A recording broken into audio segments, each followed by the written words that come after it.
Beginning. The worst place in the galaxy. My name is Rylan Cross, and I visited some terrible places in my travels across the outer fringe of the galaxy. Lawless stations, pirate dens, war zones, but nothing compared to Drexen Bazaar. A floating black market city built inside the hollowed carcass of an ancient asteroid beast, Drexen Bazaar was a place where criminals, mercenaries, and smugglers traded everything, from cybernetics to weapons to stolen artifacts. And yes, slaves.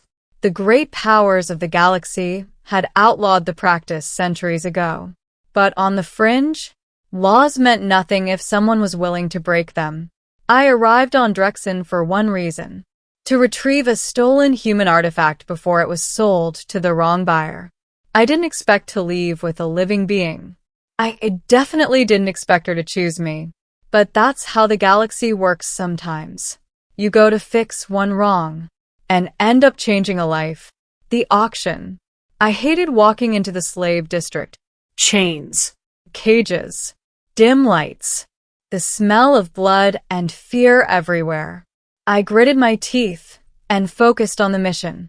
The artifact, a microreactor core, was supposed to be sold at the far end of the market. I pushed through crowds and kept my hood low, but then I heard it. Soft whimpering.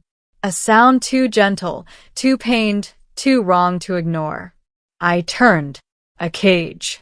A small one, barely big enough for a child. Inside sat a woman. Not human. Her features were delicate, beautiful in a way I couldn't describe. Her skin glowed softly, like moonlit silver.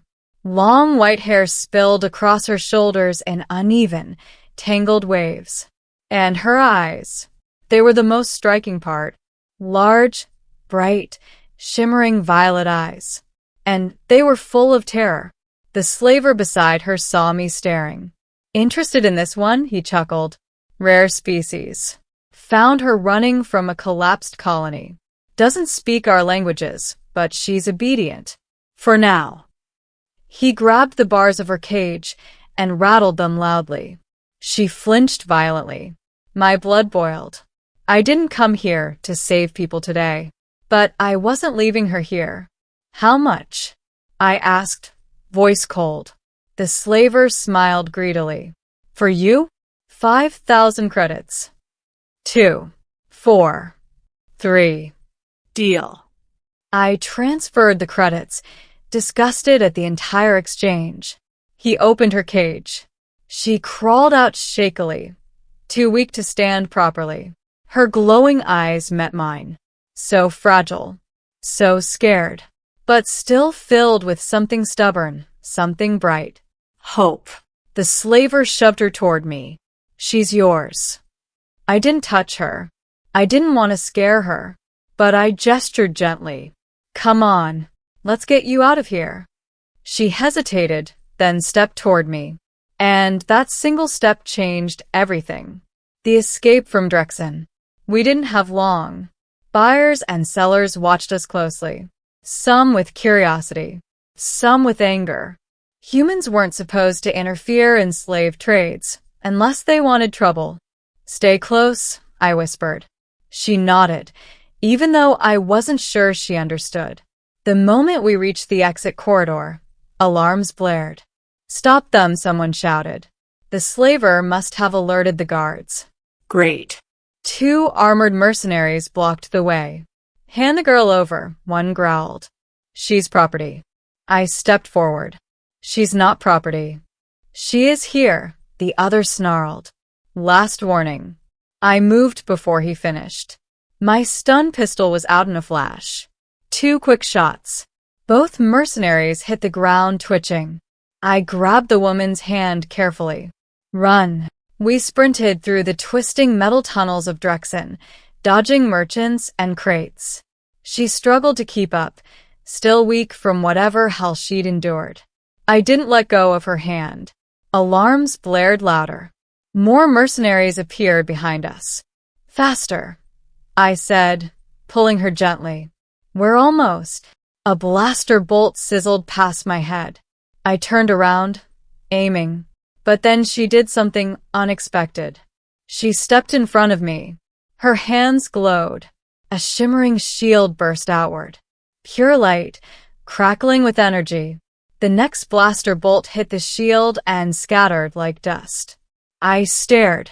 She turned to me with frightened eyes, as if she was scared of her own power. "Let's go," I said softly. We kept running.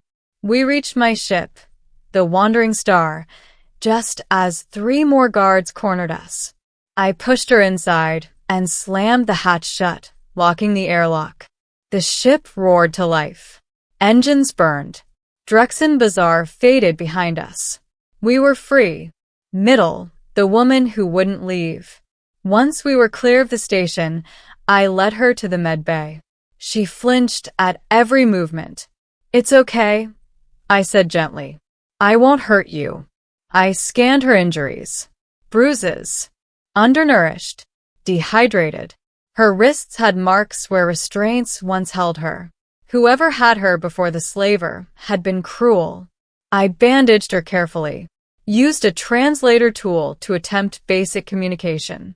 But she didn't speak any common languages. Instead, she placed one hand over her heart and said softly, "Sari." Her voice was musical, fragile. I pointed to myself. "Rylan." She repeated it. "Rylan." Her voice trembled on the syllables. I smiled. "Close enough." She smiled back, small, uncertain, but real. I stood and motioned toward the door. "You're free. You can rest in the cabin until we reach a safe port." She frowned. Then she grabbed my sleeve. "Rylan." "Sari, stay." I blinked. "No, Sari." "You're free. You don't have to stay with me." She shook her head fast. "No leave. Stay." Her eyes filled with fear. Fear of being alone again. Fear of being taken again. Fear of losing the first person who didn't treat her like property. I crouched to meet her gaze. "I won't abandon you," I promised. "But you don't have to stay with me out of fear." She placed her glowing hand over mine. "Not fear. Trust." "Sari, stay with Rylan." I didn't know why she trusted me. Humans had done plenty of terrible things in the galaxy. But she trusted me anyway, and I couldn't turn that away. I nodded gently. "Okay, you can stay." Her entire face lit up, literally, her skin glowed. That's when I realized she wasn't clinging to me out of fear. She chose me, her power, and her past. As the days passed, Sari grew stronger. Her glow returned, soft and warm, like moonlight. She spent hours exploring my ship, touching panels, marveling at objects. She watched me fix equipment with the fascination of a child seeing magic. But she also practiced using her strange light powers. She could create shields, heal wounds, even illuminate entire rooms. And she hid none of it from me. One night, while sharing a simple meal, she pointed to herself and said softly, "Luminari." So that was her species. "What happened to your people?" I asked. She touched her chest. "Home gone." Her voice cracked. "Dark men take cage. Hurt." Her hands trembled. I covered them gently. "It's over now." She leaned into me, resting her head on my shoulder. "Rylan saved Sari.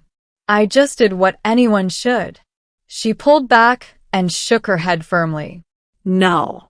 You choose. You fight. You help." To her, those 3 simple things meant everything. And maybe they should have meant everything to me too. The hunters arrive. But freedom doesn't come without consequences. Sari wasn't just valuable. She was priceless. A rare Luminari woman, a species thought extinct, with abilities that many criminals would kill to obtain. And someone had tracked her to my ship. It happened 3 days after Drexen. The console beeped. "Incoming vessel. Unregistered. Fast." A pirate skiff. I knew exactly who it was. the Bone Syndicate, hunters, traffickers, and the ones who had captured Sayori's colony. My stomach dropped. Sayori, I said, grabbing her hand. Hide. She shook her head. Sayori, help. No, these people are dangerous. She stepped closer, glowing fiercely. Rylan helped Sayori. Sayori helped Rylan. Before I could argue, a voice crackled through the comms. Hand over the girl, human, and we'll let you live. I switched to external broadcast. Not happening. You can't protect her. We know what she is. We know what she's worth. She isn't property. We'll kill you for her. I turned to Sayori. She looked scared but determined. Rylan, not alone, she whispered. Then she placed both hands on the console. Light flowed from her palms. The ship shuddered as her glow spread through every system. The shield output tripled. Engines roared with new strength. Weapons powered with radiant energy. Sayori could interface with my ship. My heart pounded. The pirate skiff fired first. We dodged. Barely. Sayori strengthened the shields, forming a radiant bubble that absorbed the next blast. I fired back. A direct hit to their engines. The pirate ship spun. Sayori clenched her fists, and the energy field around the skiff pulsed. A shimmering burst of light erupted. The pirate vessel short-circuited, then went dark. We sat in silence as debris drifted away. Sayori exhaled weakly, then collapsed. Sayori. I caught her before she hit the floor. Her glow flickered, but she smiled faintly. Rylan's safe. You didn't have to do that. She looked into my eyes. Yes. Sayori, choose. Ending, a choice made together. Sayori recovered slowly over the next 2 days. Her glow returned. Her strength too. But her attachment to me never faded. The galaxy wanted to take her, use her, exploit her, control her. But she chose freedom. She chose trust. And she chose me. When we finally reached a safe planet, the Luminari sanctuary hidden beyond charted systems, the elders celebrated her return.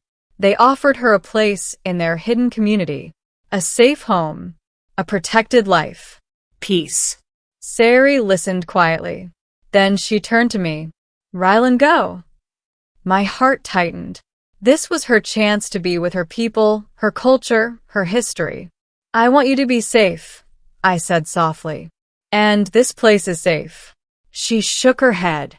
Safe, not only place. She touched her chest. Safe person. She took my hand. Sayori, stay with Rylan. One elder stepped forward. She has chosen you. The Luminari do not take such bonds lightly. I swallowed. Are you sure? I asked her. Her violet eyes glowed. Sayori, free. Sayori, choose. Choose Rylan. I pulled her into my arms. She hugged me tightly, glowing brighter than ever. And for the first time since the war, since the darkness, since the cage, she felt free. We boarded the wandering star again. As the engines ignited, she curled beside me in the co-pilot seat. Where go now? She asked. Anywhere, I said with a smile. Anywhere you want. She leaned her head against my shoulder.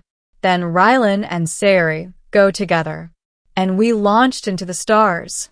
Two souls who rescued each other.